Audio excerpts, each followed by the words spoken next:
Oyisikhulu esiphezulu sekhomishana ezimele yokhetho uSayimamabolo uthi kumanje sebekulungela ukusingatha ukhetho lukazwelonke.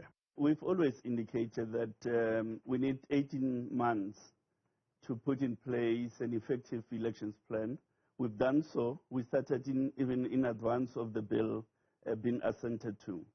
Umamabolo uthi Izakhamuzi Zakuleli azilindele uhlo olude lamaphepha okuvota njengoba ngenyanga edlule kwacikicwa umthetho osivivinya waba ngumthetho manje ovumela abangenela ukhetho ngokuzimela.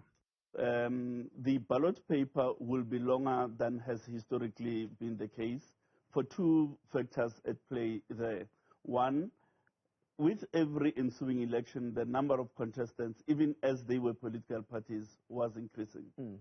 On top of that, you now need to accommodate independent candidates.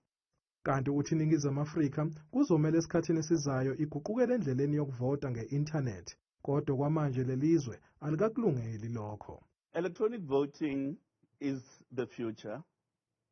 However, as a country, we are not there yet. Ukubhalisela ukhetho lukazwelonke lwangonyaka ozayo kuzoba ngempelasonto yesithathu kuLwezi nonyaka.